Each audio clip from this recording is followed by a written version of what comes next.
Porque la tierra es mi casa, porque la noche es oscura, porque la luna es blancura que engorda como adelgaza, porque una estrella se enlaza con otra como un dibujo, y porque el escaramujo es de la rosa y del mar. Más de 70 actividades entre talleres, conferencias y diálogos estarán abiertas al público de manera gratuita y serán dirigidas por expertos nacionales e internacionales en el campo musical. ¿Cuáles van a ser las principales temáticas que se van a manejar en este evento? Hay 4 ejes temáticos: las músicas de Iberoamérica, la industria de la música, la musicalización ciudadana y las políticas de la música. Durante los días del Congreso, al finalizar la programación académica, se realizarán conciertos simultáneos en diferentes lugares de la ciudad. Reconocidos músicos como el Quinteto Piazzolla de Argentina, Jorge Drexler de Uruguay, Carlinhos Brown de Brasil y Silvio Rodríguez de Cuba harán parte del evento. Aquí el maestro, le estoy diciendo que hace 15 años fui a una de sus últimas presentaciones en Bogotá, y le digo que era muy niña y él me dice que era su papá el que estaba en el concierto. Muy bien, maestro. Lo hemos esperado en Colombia por años. Un cantautor capaz, como pocos, de conmover con su poesía, su voz y su guitarra a todo un pueblo. Sus canciones han moldeado la sensibilidad de varias generaciones de oyentes, cantante, poeta y trovador. Pocos músicos logran al mismo tiempo un reconocimiento artístico y el cariño de la gente. Silvio ha llevado a la canción a desarrollos inéditos. Representa la integración y el equilibrio entre la expresión artística y el pensamiento cultivado. Cada grabación de Silvio es un clásico y sus canciones ya hacen parte de nuestra memoria sonora. Su creatividad sigue vigente, como se demuestra en su nuevo disco, Segundo Día, Segunda Cita, que contiene una canción dedicada a la artista chilena Violeta Parra y otra titulada San Petersburgo, basada en una historia inédita del escritor colombiano Gabriel García Márquez, a quien conoció durante un viaje que realizaron juntos a México. Entonces, queridos maestros, precisamente es muy importante hoy en este congreso, en este panel sobre músicas iberoamericanas, hacerles algunas preguntas o reflexiones para abrir este diálogo. Hoy hemos reiterado que nuestras músicas son el símbolo de la diversidad de nuestros orígenes y de nuestra historia. Precisamente nuestras músicas son la representación de la influencia africana, indígena, europea, y definitivamente no podemos arrancar a mirar el presente sin mirar de dónde venimos. Y por eso la primera reflexión que quisiera situar es cómo analizan ustedes las raíces musicales y los fundamentos de nuestras músicas iberoamericanas. Entonces, le quisiera dar la palabra al maestro Rodolfo Medeiros.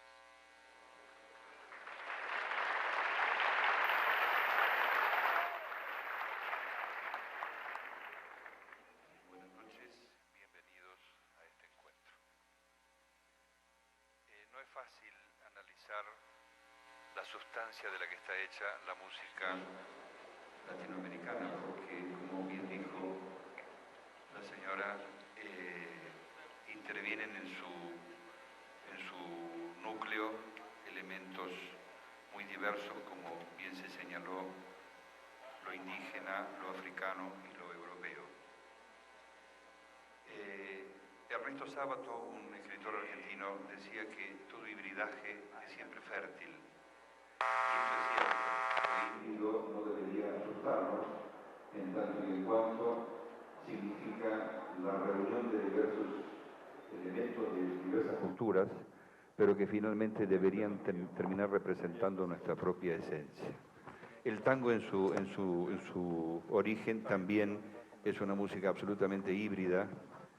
Nosotros decimos, digamos, las grandes inmigraciones que llegaron a Buenos Aires en aquellos años, de toda la Europa ensangrentada por aquellas guerras, constituyeron los elementos primordiales para esta música rioplatense. Nosotros los argentinos decimos que el hombre desciende del mono y el porteño desciende del barco, por las grandes inmigraciones.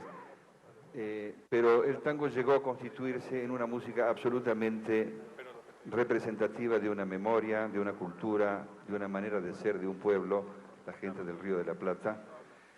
Y en este caso, entonces, como digo, lo híbrido no solamente es bueno, sino que es hasta necesario. Pero, ¿me puedo extender un poco? Yo quería, sin robar el tiempo a mi compañero y la paciencia de ustedes, hacer algunas reflexiones respecto de una categorización de la música que me parece interesante que tengamos presente. Están usándose palabras como la fusión, que yo creo que más que música de fusión es música de confusión, porque sí, en definitiva,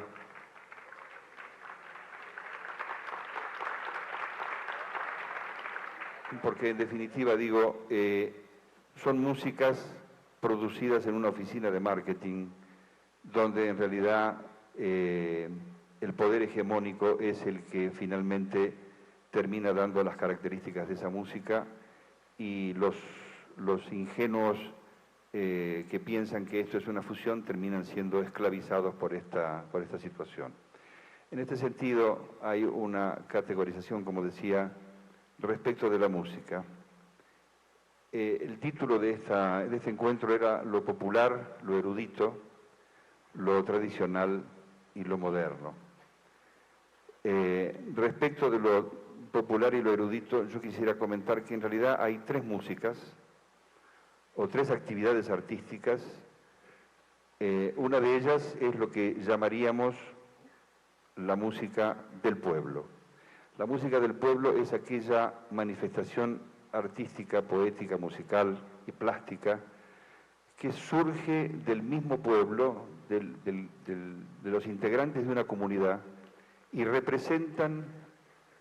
acompañan la vida cotidiana, así como aquellas antiguas tribus tenían sus cantos de guerra, de fecundidad y de alabanza a los dioses. La música del pueblo, la que surge del pueblo, no tiene diferencias entre consumidores y productores. Los mismos integrantes de la comunidad generan esta música y ellos mismos la disfrutan y la reciben. Es lo que llamaríamos el folclore, que está en vías de desaparición. Esta música pertenece a las clases generalmente carentes de ilustración, y como dije, son actividades artísticas que acompañan la vida cotidiana de ese pueblo. En el otro extremo tendríamos la música que llamaríamos de autor, es decir, la música individual, en tanto y en cuanto la música popular tendría que ver, no popular, la música del pueblo sería una música de naturaleza colectiva. En realidad surge de un inconsciente colectivo. Todos generan esa música y todos reciben esa música, todos comparten esa música. En el otro extremo, decía, está la música llamada de autor, lo que a veces se le suele llamar música erudita, término que a mí me resulta un poco antipático porque lo erudito está en muchos aspectos de otras músicas. También hay cierta erudición en la música del pueblo, pero digamos, la música de autor es una música individual, es la opinión de un artista, su opinión del mundo, y la deja plasmada en una pintura, en una música, o en una poesía, o en una prosa. Esta música requiere de conocimiento técnico, requiere de un esfuerzo de construcción, y es propio de ese individuo.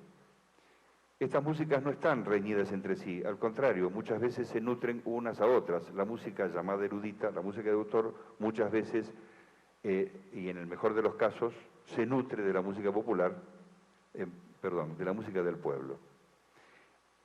Desde la Revolución Industrial aparece otra música que sería la música para el pueblo, que no es la música del pueblo. La música para el pueblo lo que normalmente llamaríamos música comercial, que es la generada en oficinas de marketing y que utiliza compositores profesionales y que está dirigida a un público improductivo artísticamente, pasivo, y que recibe estos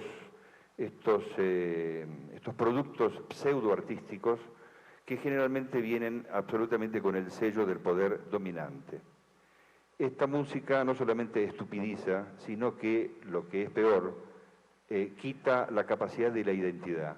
La gente se identifica con esta música.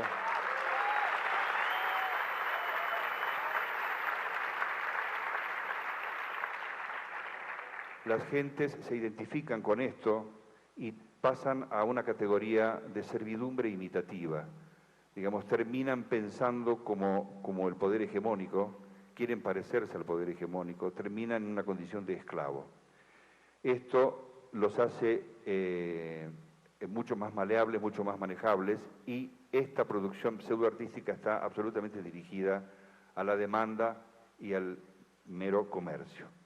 Quiero hacer esta reflexión porque a veces se supone que la música mal llamada popular, la música del pueblo porque surge del pueblo, respecto de la música erudita nunca deberían sentirse como un versus, una música versus la otra. Al contrario, una nutriría tal vez a la otra. Lo que sí deberemos estar atentos, y tal vez esta sería mi reflexión, y con esto concluiría, sobre todo un mensaje a los músicos jóvenes, y quizás a todos, que estemos atentos y vigilantes para ver en qué música estamos enrolados, qué es lo que aceptamos como verdadero hecho artístico y qué es lo que aceptamos como una música que representa nuestra memoria y nuestra historia. Estoy convencido que un pueblo no tendrá futuro si no tiene pasado. Muchas gracias, maestro. Maestro Rodríguez, sus opiniones. Bueno, realmente es difícil opinar después de las palabras de un maestro como Medero. Yo soy un músico más práctico que teórico. Y realmente este tema de la primera reflexión, las raíces musicales y los fundamentos de nuestras músicas. Las raíces musicales es aquello que llamamos o que solemos llamar, tengo entendido, lo autóctono. Lo autóctono quiere decir lo propio, lo que es de un lugar. Si fuéramos a ser muy investigativos con eso de lo autóctono, sabe Dios de dónde sabe lo autóctono, porque habría que empezar por ver dónde apareció el fenómeno musical ya como especulación, como actividad humana, como actividad de los hombres. ¿Dónde surgió eso?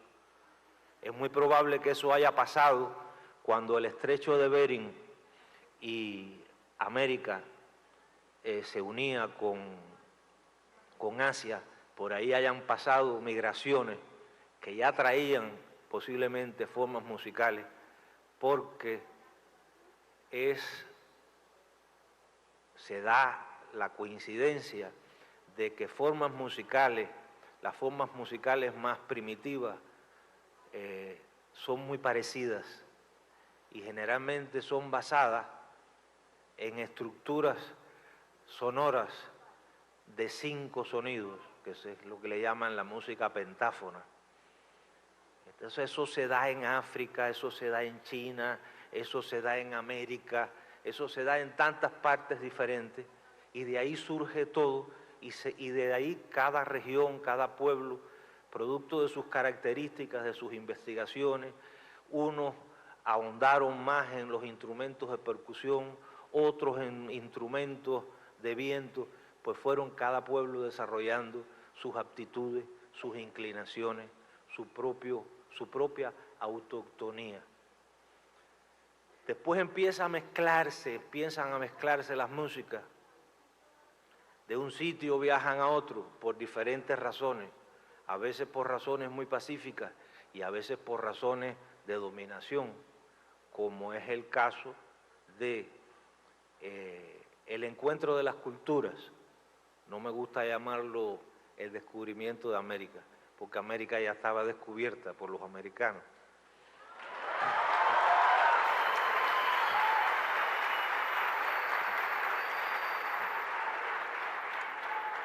Ahí es cuando lo autóctono americano, que ya cuando llegó Colón y esa gente era muy, pero muy diverso, empieza a mezclarse con las formas musicales de los dominadores, que era una cultura tecnológicamente en algunos sentidos más desarrollada y que acabaron imponiendo en muchos órdenes de la sociedad sus puntos de vista.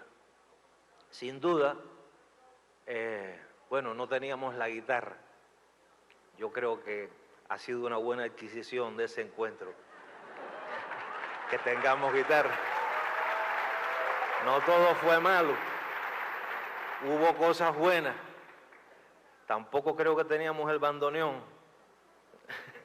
Otra cosita buena, que los instrumentos que de fuelle que empezaban, que a través del aire se producían sonidos. La evolución de eso trajo los instrumentos como el bandoneón que toca el maestro Medero. Eso es lo adquirido, digamos. Yo soy de un país donde lo autóctono no existe prácticamente, es pura teoría, pura especulación. Por ahí excavan y encuentran unos pedacitos de cosas y a alguien se le ocurre decir, esto era un instrumento que tocaban de esta o de otra manera. Nadie sabe, nadie puede garantizar si eso es así o no es así, porque en mi país lo autóctono fue barrido por la ambición y por la codicia de los dominadores. Fue desaparecido, incluso no solo los pueblos y las cosas que hacían la gente que vivía entonces en Cuba, incluso los mismos cubanos autóctonos fueron prácticamente desaparecidos. Entonces quedaron algunos, escondidos en las montañas de Oriente, en lugares inaccesibles, quedaron algunos, y todavía tienen un poco de descendencia, pero de su propia cultura, de esa cultura original, no se sabe nada. Entonces nosotros somos un pueblo en el que hay dos corrientes que se funden, que es lo que viene de España, que eran los conquistadores, y luego lo que nos traen, la maravilla imprescindible que nos traen los esclavos africanos, que es ese sentido del ritmo, es ese sentido del desplazamiento, de la especulación ritmática, y que al fundirse esas dos formas de hacer cultura, esas dos formas de hacer música, lo que nos venía de Europa y lo que nos legó África, es que se forma lo nacional, digamos, cubano, que es un eclecticismo, es una fusión no comercial, una fusión natural, que es la confluencia, el resultado de la confluencia de dos culturas, una verdadera fusión de cultura, que nosotros, hubo un sabio en Cuba que le llamó a eso sincretismo. Ese sincretismo es cuando de dos elementos sale un tercero con una propia personalidad. De ahí sale nuestra música, que es una música mestiza, como es nuestra sangre, la sangre de los cubanos, y como creo que a estas alturas es toda la música y es toda la sangre de toda América.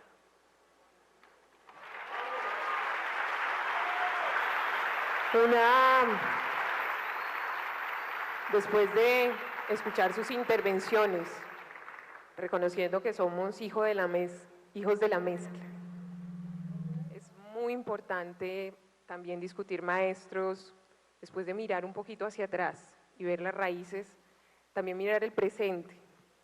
Y quisiera preguntarles, ¿cómo ven ustedes? Ya el maestro Mederos da unas puntadas.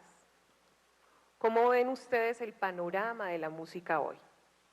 Naturalmente los procesos culturales son dinámicos, no son estáticos, se van nutriendo, se van recreando, se van renovando.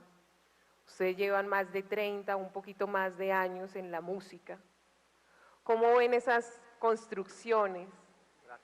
Gracias por lo de 30, bueno.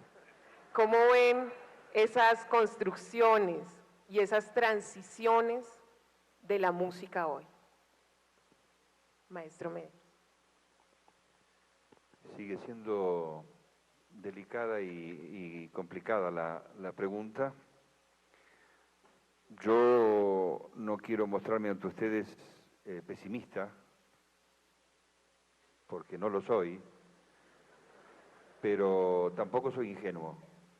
Y creo que no hay que ser ingenuos, y creo que la raza humana está atravesando un periodo complicado, más allá de su cultura y su música. La raza humana creo que está apostando, apuntó una brújula hacia una dirección que es quizás un poco suicida. Si me permiten, yo voy a hablar específicamente de la música de la que sí conozco un poco, y es el tango, y sacaremos conclusiones si esto que yo voy a comentar podrá aplicarse a otras músicas o no. Yo creo que sí.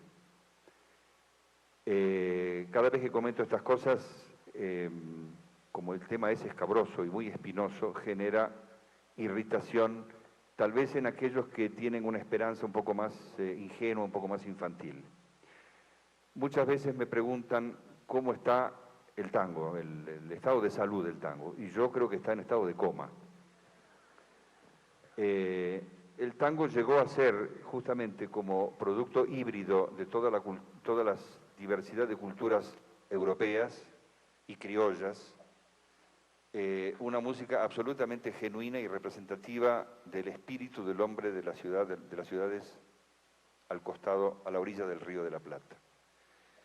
Pero hacia los años 60, y quizás podría poner ese dato como algo bastante cierto, sentí que el tango empezó a decaer, a no generar nuevas propuestas, más allá de figuras emblemáticas como la del músico que seguramente todos conocerán, Astor Piazzolla, que embanderó una vanguardia en aquellos años y que muchos, inclusive yo, abrazamos con mucho fervor en aquellos años. Pero el tango en sí, digamos, toda la cultura del tango, lo que no era la idea de Piazzolla, ese tango empezó a agrisarse. Los medios de comunicación cómplices también con el poder hegemónico intentó pulverizar y borrar de nuestras memorias esas músicas, y esto lo han logrado. Programas putrefactos como el Club del Clan, no tienen ustedes que conocerlo, pero son esos programas televisivos con que infectaron nuestras conciencias y nuestros gustos, donde implantaron gustos generalmente de origen anglosajón, y no tengo nada contra el pueblo anglosajón, pero digo, esas músicas que venían absolutamente con una categoría que ni siquiera era artístico, nos implantaron poco a poco, como decía antes, la conciencia del servilismo imitativo. Teníamos que pensar como pensaba nuestro amo y nuestro patrón. Entonces, dimos las espaldas a nuestra propia cultura, y el tango sufrió estas consecuencias y se replegó, porque el tango no quiso ser cómplice de esto, no se quiso adaptar a estas modas, y fue recluyéndose en algún sitio oscuro. La tradición implica el pasaje del conocimiento de una generación a la siguiente. La tradición es transmisión de noticias, eso significa tradición. Una generación elabora ciertos conocimientos, ciertas experiencias, y se la traslada a la siguiente, y así sucesivamente. Esas experiencias artísticas o de todo, científicas o de todo tipo de conocimiento en general se van enriqueciendo, se van mejorando.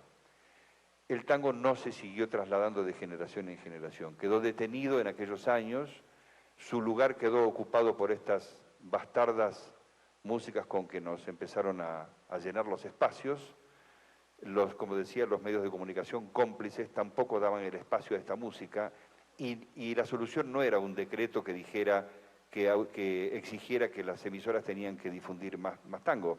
La gente ya dejó de interesarse por esta música, salvo aquellos viejos músicos y aquellos viejos integrantes de la comunidad que sí amaban a esta música. Las nuevas generaciones nacieron en una especie de páramo donde el tango era una música de viejos y que ya debería ser superada y abolida. Todas esas generaciones, la dictadura militar en nuestro país también colaboró en borrar toda esta historia y todas estas formas de cultura.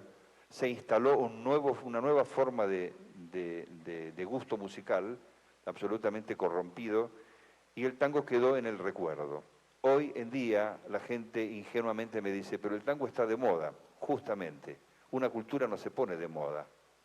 Lo que se pone de moda después se pone en liquidación, ustedes ya lo saben. Gracias, maestro. Entonces, perdón, quiero terminar. Entonces, lo que está de moda no es una cultura. La cultura no necesita ponerse de moda. La cultura es algo vivo que está en la mesa de todos los días y en todas las gentes. Hoy el tango es un producto recluido para los melancólicos, los especialistas, los amantes de esa música o esos productos absolutamente bastardos para el turismo desprevenido. En este sentido, yo veo la historia y el desarrollo de esta música o la involución de esta música, y en realidad creo que también no solamente es un fenómeno en el tango, sino en otras músicas que también están afectadas por esta despiadada depradación que ejerce sobre los pueblos latinoamericanos o dependientes en todo caso, que ejerce el poder dominante. Es a eso, vuelvo a insistir, y no quiero hacer de esta charla una exposición meramente ideológica, pero yo creo que no se puede eludir lo ideológico de ninguna actividad del ser humano. Yo cuando subo a tocar música,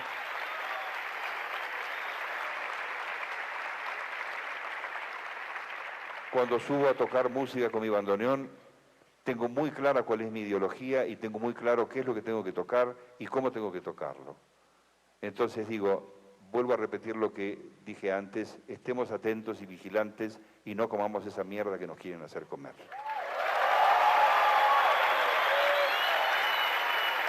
Maestro Rodríguez.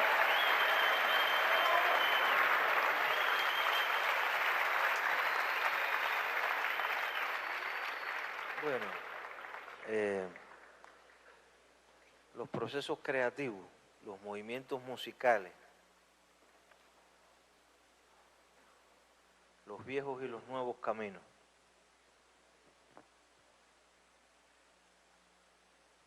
Estamos en un momento de la vida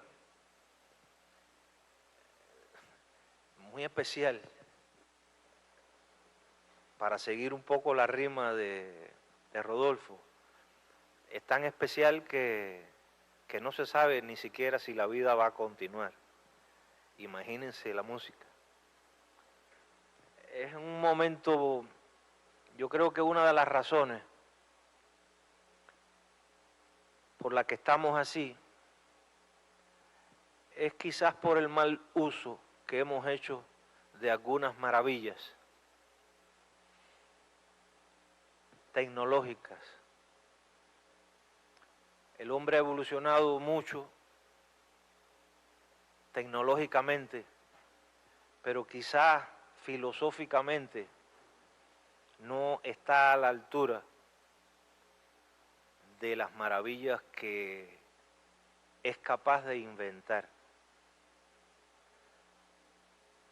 Es capaz de especular filosóficamente, pero de lo que sí es obvio que no es muy capaz es de poner en práctica una madurez un sentido de la solidaridad, un sentimiento altruista que domine y que determine la existencia colectiva de la humanidad. La música actualmente es en gran medida, es un fenómeno de mercado. Como dice Rodolfo, gran parte de la música que se escucha se planifica, se elabora en oficinas de marketing. A veces hasta los músicos que van a dar la cara los escogen y no hace falta ni siquiera que canten o que hagan nada. Con ser bonitos basta.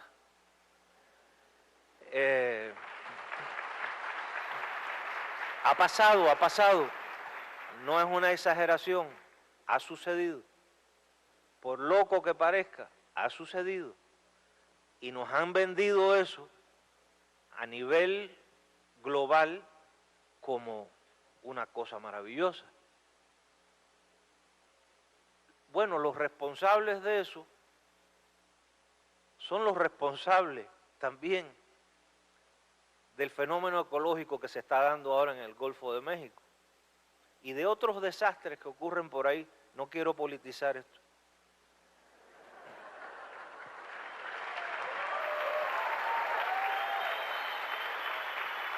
El caso es que la tecnología es determinante, pero por eso yo tengo un grupo acústico. A mí me gusta la música acústica. Me gusta lo que son capaces de provocar, el sonido que es capaz de provocar un instrumento. Me gusta lo que se genera cuando un grupo de personas toca sin necesidad de enchufarse, y esa música, esas ondas que llegan a las personas que están cerca.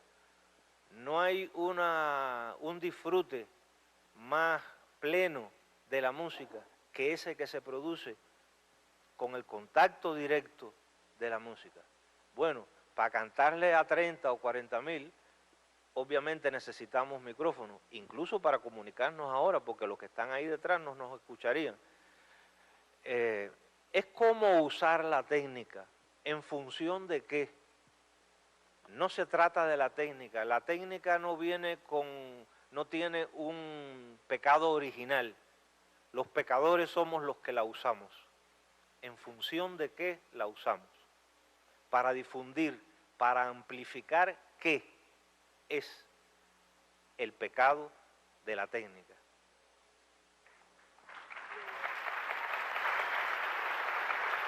Pero obviamente fuera de lo económico,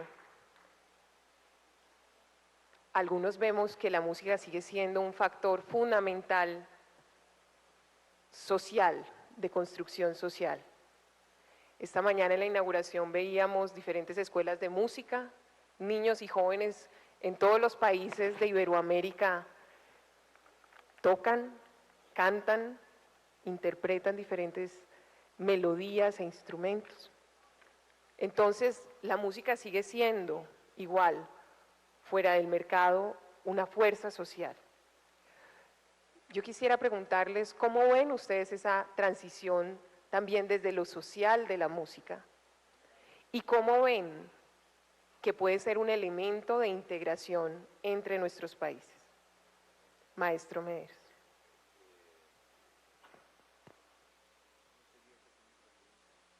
¿Cómo vemos la música hoy como factor de transformación social y como elemento de integración regional? ¿Cómo vemos la música hoy como factor de transformación social y elemento de integración regional? Debería en realidad reflexionar yo en soledad un poco esta pregunta antes de comentárselas a ustedes. Sí, en general yo soy muy reflexivo y no intento analizar un poco lo que voy a decir. Pero yo creo que la música es una manifestación a nivel artístico, a nivel sensible, estético, una manifestación de lo que le pasa al hombre. Yo no sé si la música es un elemento de integración social o de modificación de la sociedad. En todo caso, creo que es una manifestación de lo que le pasa a la sociedad. Creo que es una resultante.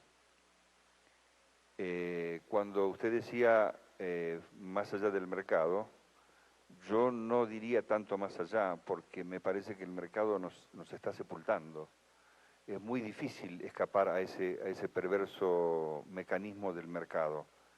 Ya casi todo se ha mercadeado. Hoy hablaba con mi amigo y me decía él que me veía como una imagen medio como de Quijote, en tanto y en cuanto yo acometo acciones que están absolutamente fuera de cualquier mecanismo comercial. Y en este sentido, sí, quizás sea un poco quijotesco lo mío. No me rijo, estoy fuera de cualquier mecanismo y evaluación que hace en general la sociedad y sus mecanismos para evaluar un producto artístico. En ese sentido, estoy como fuera del sistema. Pero es muy difícil estar fuera del sistema. Yo pienso que ¿qué cosa está fuera del sistema? Todo está mercadeado, todo está manejado brutal y sutilmente en un sentido absolutamente alienante, de manera que la música que se produce también es una manifestación de ese desorden. Yo cuando en un momento dije que el ser humano, tengo la sensación que ha perdido su rumbo, y no lo estoy diciendo ni desde un punto ni religioso, ni místico, ni nada, digo, su rumbo como ser humano, como merecedor de la felicidad, y la felicidad es la convivencia pacífica y la producción de bienes. Esto es para mí la meta que tendría que tener el ser humano. Me parece que está remando para un puerto que no es ese. Y amparado en esta especie de locura de la tecnología y de la hipertecnología, donde pareciera que si la tecnología es de avanzada es mejor, y si es nueva es mejor. La palabra nueva, que también es una palabra que maneja el imperio, es algo que se antepone a todo. Esto es un micrófono nuevo. Hay un nuevo electrodoméstico. Todo lo que es nuevo pareciera que tiene un valor agregado y que lo hace mejor. Optamos siempre por lo nuevo y siempre estamos despreciando lo que en realidad tiene verdadero valor.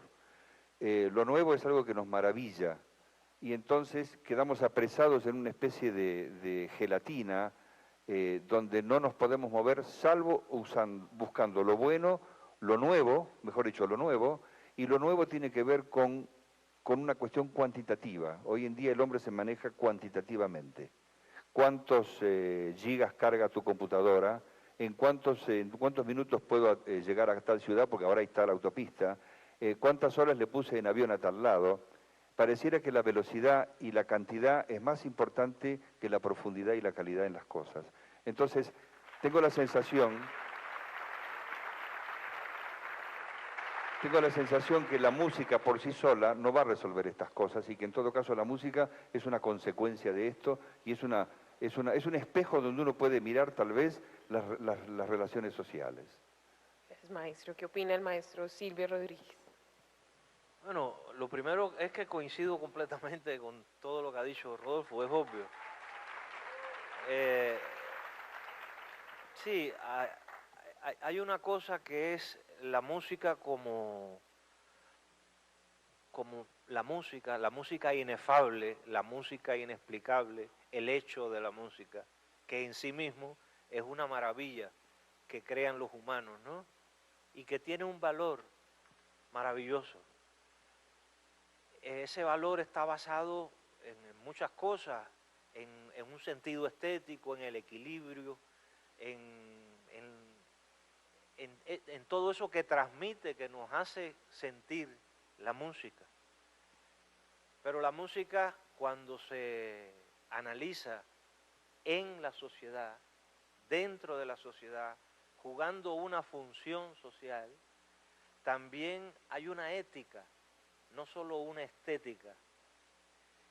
Y la ética empieza por la oportunidad de tener acceso a la música, no solo como oyente, sino también como hacedor de música.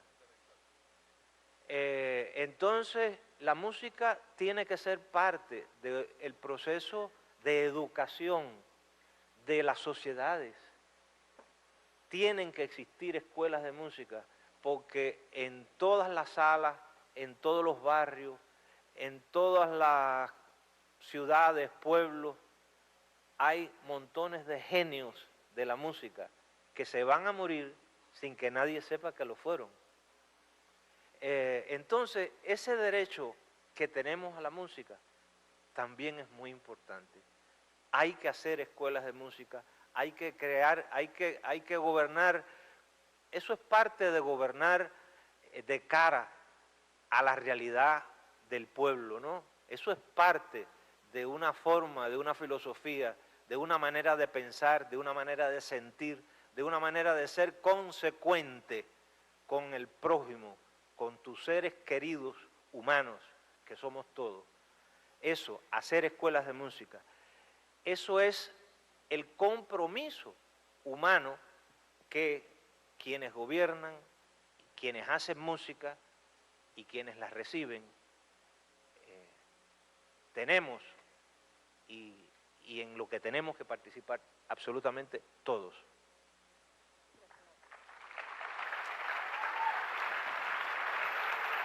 Bueno, y si entramos en otro elemento que es fundamental en esta discusión, y de hecho porque muchos músicos nos están viendo, nos están escuchando. ¿Cuál es el rol del músico hoy? ¿Cuál es esa visión del músico hoy? ¿Cómo se ve y cómo también en gran medida se deslinda de lo fantasioso, o sea, lo fantástico, o digamos, lo extra a aquella visión del músico como ciudadano, ¿cierto? Del músico como pensador. Entonces, ¿ustedes cómo ven el rol de músico hoy? ¿Cómo ven además ese balance entre la dimensión productiva del músico y la dimensión estética? Cualquiera de los dos.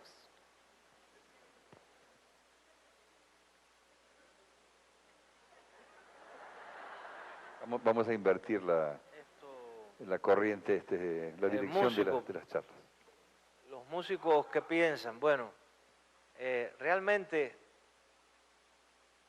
para producir música y para hacer buena música no hay que ser un teórico, realmente, ¿no?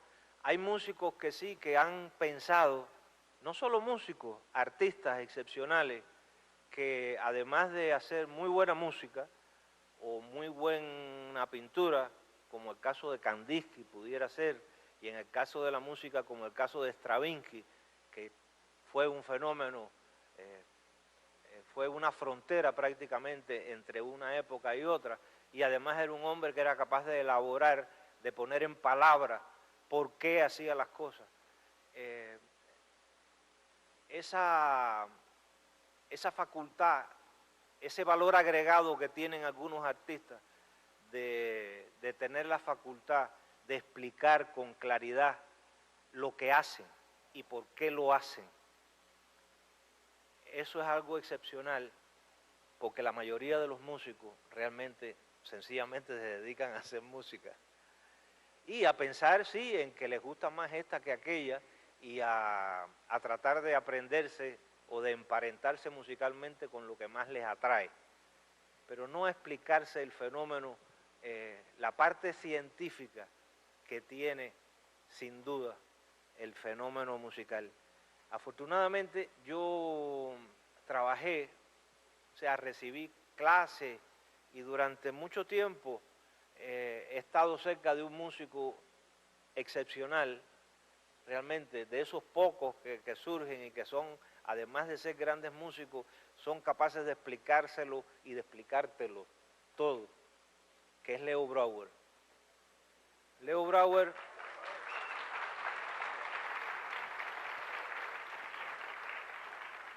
Leo Brauer es capaz de explicar cualquier cosa, prácticamente cualquier cosa, y hacértela ver inmediatamente de las maneras más ingeniosas y creativas que cualquiera pudiera imaginar.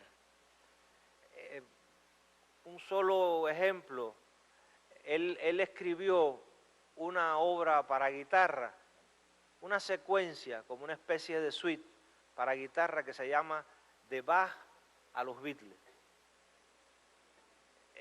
Y es tomando elementos, música de Bach y haciendo un recorrido por la música, por distintos hitos, por distintas épocas, hasta llegar a la música de Lennon y McCartney. Yo creo que aquí dice, ¿cómo ha sido ese diálogo en la evolución de la música de Buenos Aires? Yo pudiera hablar un poco de La Habana, pero de Buenos Aires me parece que es usted, maestro, el que tiene que explicarlo. Desde su origen en las calles hasta sus propuestas modernas más elaboradas. Yo creo que también usted habló un poquito de eso, ¿no? Hace un rato. Cuando hablaba de la historia del tango. Sí, sí, bueno, el componente de hibridación, ¿no? Ustedes se me adelantaron a la siguiente pregunta. Sí. Se me adelantaron a la... Ese es el problema de darle un guión a los que van a participar. Exactamente.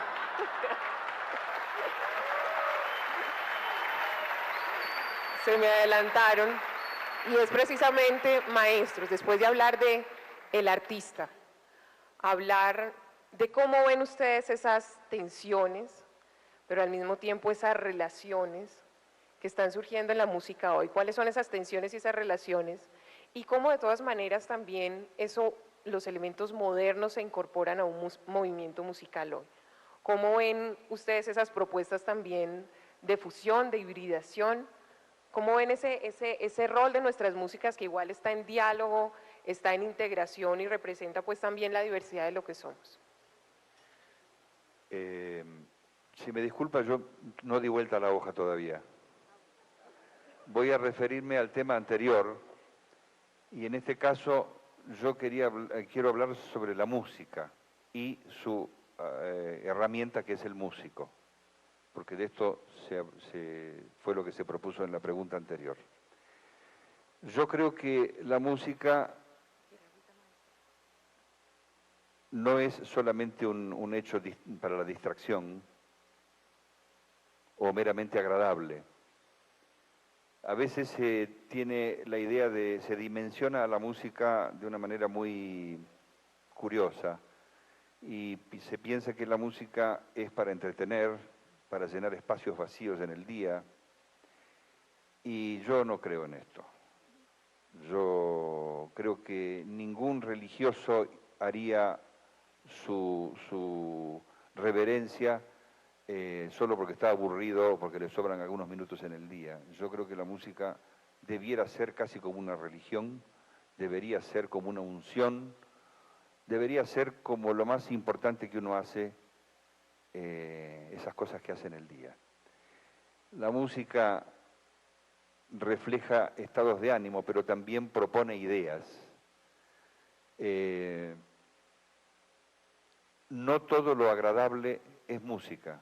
Muchas veces escucho que la gente dice, el canto de los pájaros es música. En realidad no es música. Eso podrá ser un sonido agradable, como el ruido del arroyo o del viento, pero eso no es música. La música es un hecho que produce un hombre y va dirigida a otro.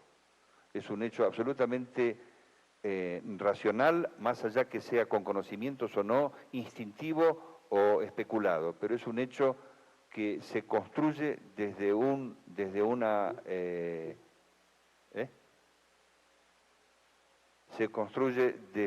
persona y se dirige a otras. La música es un hecho para compartir y la música es un hecho que transmite ideas. Cuando la música es demasiado agradable o meramente agradable, yo sospecho. Soy de los que creen que al público hay que traicionarlo permanentemente. Yo creo que la música nos debe poner en una situación de crisis y que cada uno, cada vez que se enfrentó a un hecho artístico, en este caso la música, no debería quedar igual antes que después. Si esa música no nos atraviesa con su verdad y no nos desestructura y no nos genera preguntas, pues esa música no ha servido. Esa música es del imperialismo.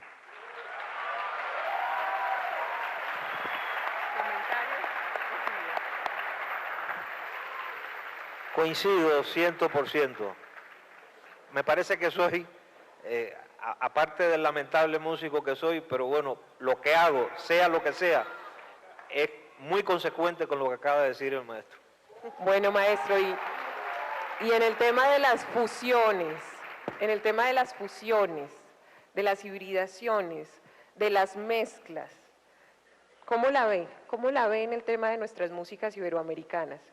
Estas fusiones que se están dando entre diferentes ritmos, entre diferentes lenguajes, en apropiación también de otras tradiciones musicales. ¿Cómo la ve?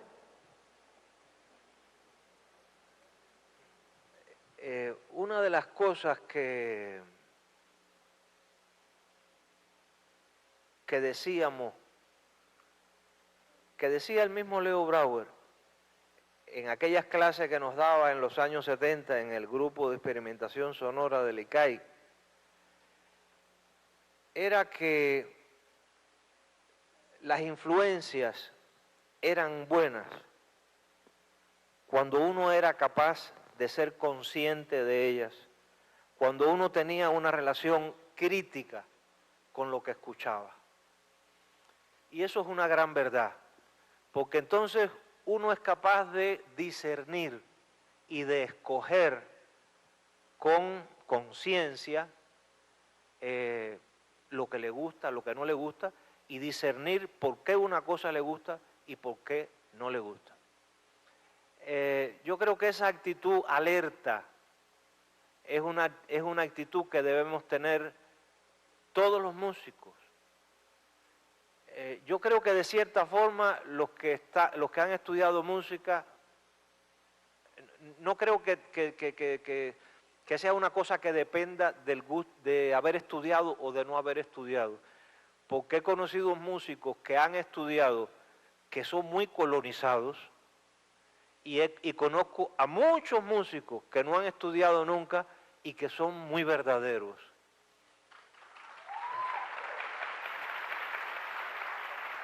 Es un problema de actitud, de ser crítico, de ser también autocríticos.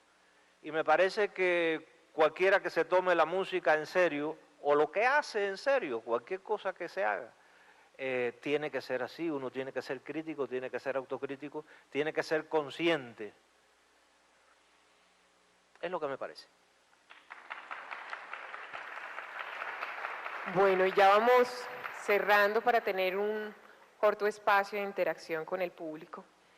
Y quisiera hacerles dos preguntas finales. La primera es sobre las líricas, ¿no? Es decir, las letras también de nuestras canciones. Alguien lo llamaba en muchas de las canciones de Iberoamérica cardiocentrismo, ¿no? Porque en gran medida en muchas se hablaba de amor, al igual que de muchos otros temas. ¿Cómo ven ustedes también hoy, en esas músicas de Iberoamérica, cómo ven ustedes hoy el tema de las letras, de los textos de las canciones? Los textos, las letras de las canciones. Mejor pregunta para Exacto. Silvio, que es un poeta y un Bueno, melodista. Yo solo me las dedico a la letras. música.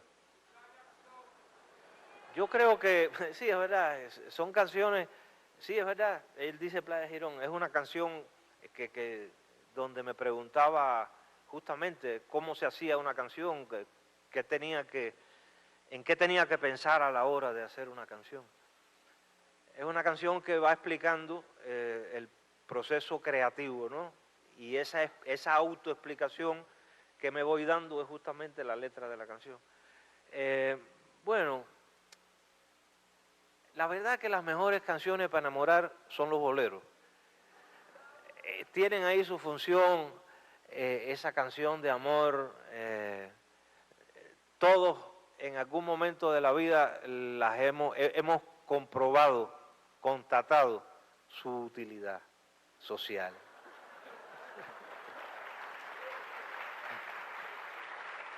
Afortunadamente, ¿no?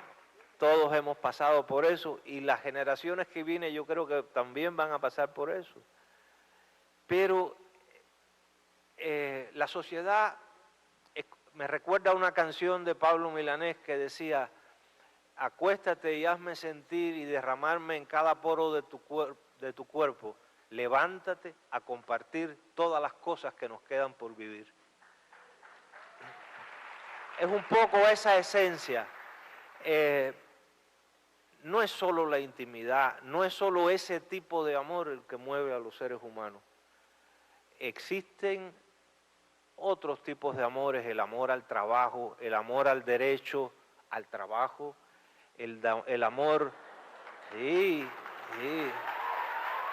el amor al derecho al trabajo, por supuesto.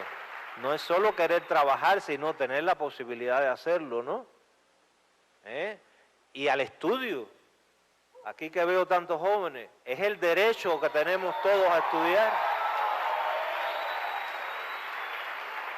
Entonces, todas esas cosas, que es la parte más que estética, ética de la canción, pues tiene que estar en las canciones también, porque en las canciones está ni más ni menos que la vida de los seres humanos. Cualquier tema está en las canciones. Yo creo que no hay un solo tema humano que no esté reflejado en alguna canción. Y eso de maravilloso tienen las canciones. Por eso a veces, a través de las canciones, eso nadie lo ha hecho, pero algún día se hará, contar la historia de un país o contar la historia de un periodo de la historia a través de las canciones. Era un poco el origen de la trova provenzal, que los trovadores provenzales del medioevo lo que hacían era ir andando y recogiendo las noticias. Fulano se casó con Mengana, a la vaca de no sé quién le parió 3 terneros, y así con esas cosas iban haciendo las canciones, iban contando la vida. Las canciones lo que tienen es que contar la vida, y contarla bien, como es. Bueno. Voy a hacer la última pregunta con 2 elementos, para que voy a hacer la última pregunta con 2 elementos, para que cada uno seleccione cuál de los 2. El primero es algo que creo que sería interesante escucharlos, y es el tema de, estamos en un Congreso Iberoamericano de Cultura sobre música, e igual mostrando cómo definitivamente nuestra integración efectiva también es parte esencial en nuestra integración efectiva, es la integración cultural, y cómo la música nos muestra, ¿no? No solamente aquello en lo que tenemos diferencias, sino aquello que nos une. ¿Cómo ustedes ven la integración efectiva iberoamericana a través de la música? Y segundo, de una vez, porque el tiempo es corto, ¿cómo ven también aquí con tantos músicos y con tantos representantes del sector, cómo ven el futuro de las músicas iberoamericanas? Porque igual estamos en un presente donde además en este congreso están participando más de 8,000 personas, muchas nos están siguiendo por internet, se está transmitiendo por televisión, es decir, esto tiene un eco muy fuerte, e igual estamos construyendo el futuro. ¿Cómo ven que se construye ese futuro de las músicas iberoamericanas, o qué futuro es el que queremos construir? Bueno, brevemente, el futuro y el futuro de la música será el futuro de los pueblos. ¿Seremos libres o dependientes? Eso es una elección.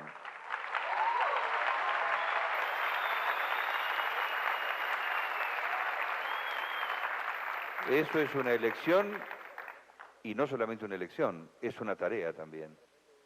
¿En qué medida las músicas aportan a la integración? Yo creo que todos los gestos de confraternidad, de hermandad y de encuentro son maravillosos. porque son siempre fecundos, esto es sin duda. Lo que no pienso es que la música sea la salvadora. Yo vuelvo a insistir en que el hombre tiene que trabajar desde lugares muy concretos para resistir en principio y para finalmente destruir esa telaraña en la que nos han envuelto. Y la música será seguramente una manifestación de esto. Y entonces llegará tal vez el día, y ojalá yo pueda verlo, y si no, no importa. Sí, de todas maneras, yo, digamos, como todos nosotros, tenemos decía Jorge Luis Borges que el hombre tiene la rara costumbre de morirse. Y así es. Bueno, ojalá pudiera verlo, porque significa que esto vendría pronto. Ojalá podamos verdaderamente escuchar que nuestras músicas cantan a la victoria y a la libertad y a la felicidad, y no estas porquerías de sometimiento.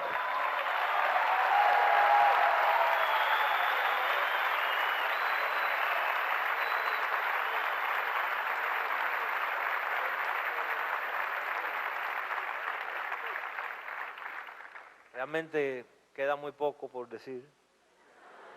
Eso de que sea un canto, de que o estaremos sometidos o seremos libres, eso es definitorio. Estoy totalmente de acuerdo con eso. Y todo lo que contribuya a nuestra liberación y a nuestra unión como pueblos latinoamericanos, me parece maravilloso. Es lo que tenemos que hacer. Las canciones, la suite para orquesta, los trabajos corales, los solos de bandoneón, los solos de flauta, todo lo que se haga en esa dirección y todo lo que contribuya a un ambiente de verdad, a un ambiente de confraternidad, a un ambiente de cruzar por encima de prejuicios. Tenemos muchos prejuicios también, tenemos que abrirnos. Ha habido periodos de la historia que nos han mal acostumbrado, que nos han llenado de prejuicios, la Guerra Fría, todas esas cosas. Superar todo eso y tener un poco, sin ser ingenuos, tener un poco más el corazón abierto y entregarnos. Yo creo que por ahí está la cosa. El futuro sin solidaridad, sin verdadera confraternidad, sin unión, sin respeto mutuo, no es futuro. Bueno, maestros, muchas gracias. Y amigos, obviamente este auditorio con más de 3.000 personas tendrá muchas preguntas, pero vamos a ser muy democráticos y vamos a tener 3 en diferentes partes del auditorio, ¿cierto? Entonces, en esta primera parte vamos a darle, por favor, vamos a darle la palabra a alguno de los miembros del auditorio, igual en la parte intermedia y en la parte de atrás. Les pido que por favor solamente va a intervenir uno. Entonces, por favor, aquí, qué pena, el amigo del saco rojo, y vamos a la parte de atrás, por favor. Sí, señor.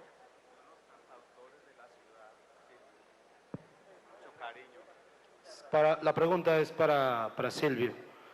Silvio, ¿qué crees tú que podemos hacer como músicos para salvar el futuro de nuestros hijos, el futuro musical de nuestros hijos o lo que están escuchando? ¿Qué podemos hacer para salvarlos de lo que les están vendiendo, de lo que están escuchando ahora, de lo que los obligan a escuchar?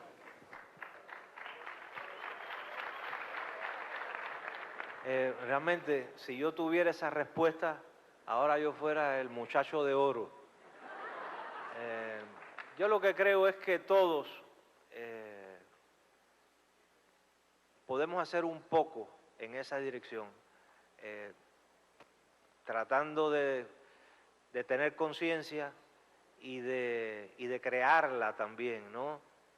Yo creo que el destino de la música y el destino de lo que se va a escuchar no es solo, para nada depende de los músicos, en cierta parte, porque la música está visto que no cambia el mundo.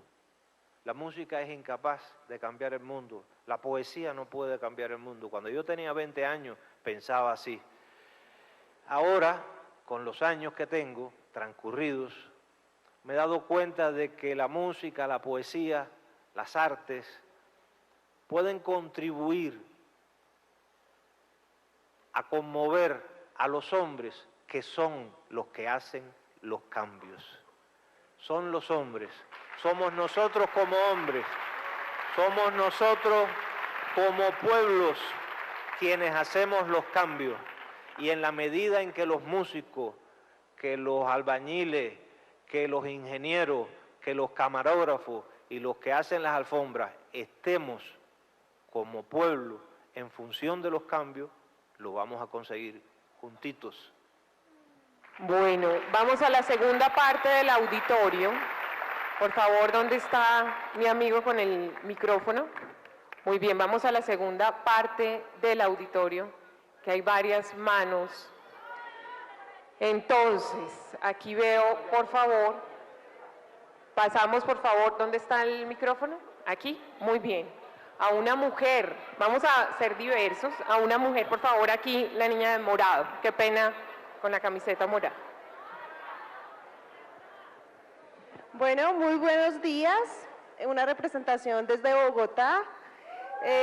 Bueno, damos primero la bienvenida a ustedes, grandes artistas, personas que llevamos en el corazón. Quisiera preguntar a Silvio, y pues apoyándome en lo que decía el maestro Rodolfo, las letras tienen que ver con la vida, con lo que pasa en la historia. ¿Cómo ha afectado en sus letras al maestro Silvio el proceso de la Revolución Cubana?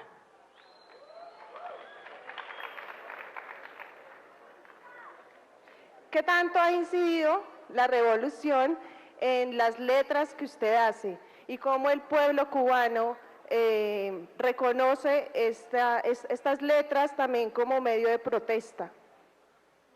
Ya, la revolución ha incidido muchísimo en mis letras, porque mi familia no era una familia con recursos, era una familia bastante pobre, y es muy probable, yo no sé hasta dónde yo hubiera podido estudiar y desarrollarme si no hubiera existido la revolución, para empezar.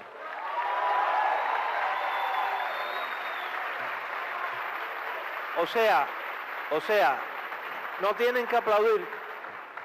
Es la pura verdad lo que digo, no.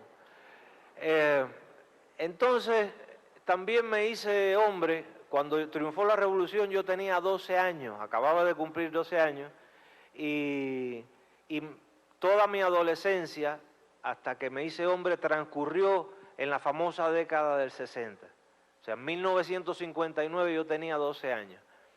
Y toda la década del 60 ahí me hice hombre, que fue la época más cruenta, fue la época más violenta y también de las transformaciones más profundas que ocurrieron en mi país.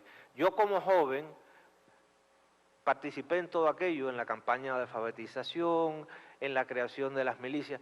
Todas esas cosas, lógicamente, eran mi vida. Crecí viendo, respirando, viviendo esas cosas, y lógicamente cuando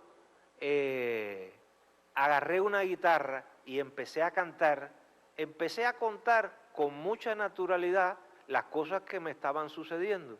O sea, no fue una cosa que yo dije, no, mis canciones van a ser así porque yo soy un hombre consciente y el papel de la canción es tal. No, no, esa muela yo no me la dije a mí mismo. Fue natural, era lo que me correspondía.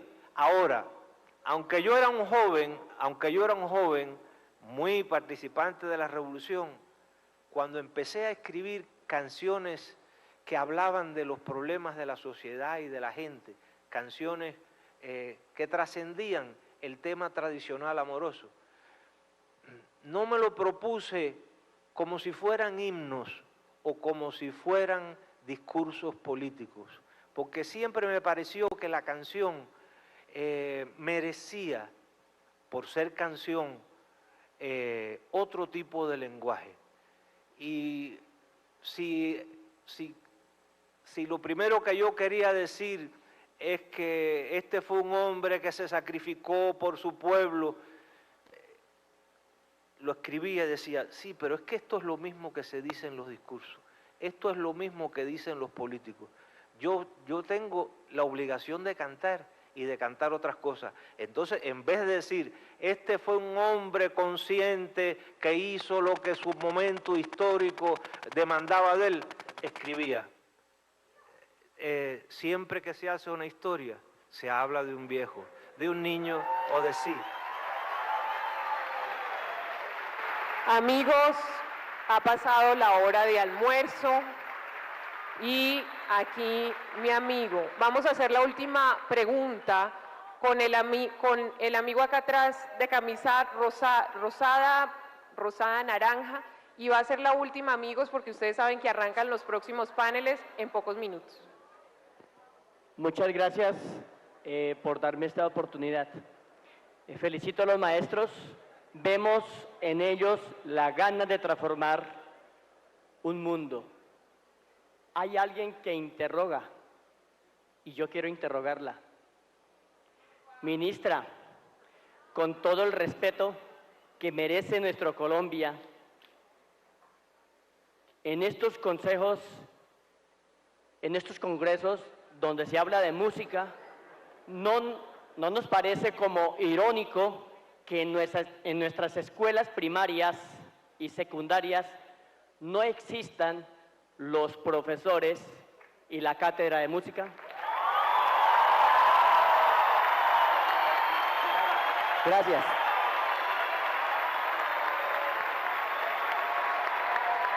Bueno, esto implica que el foro ha sido participativo.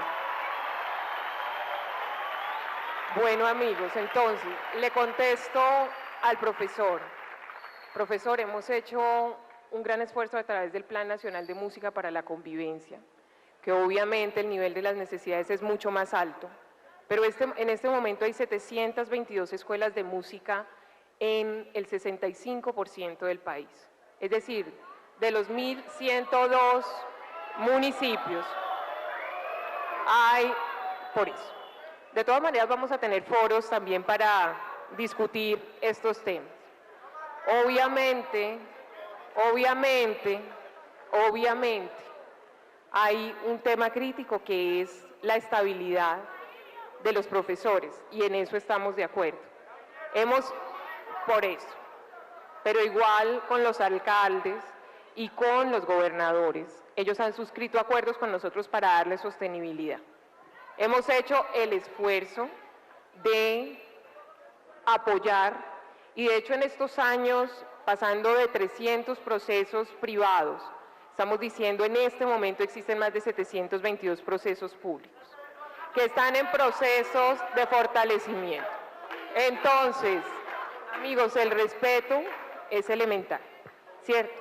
Entonces, quisiera agradecerles a todos, a los maestros por acompañarnos y les pido un aplauso ya para despedir este panel.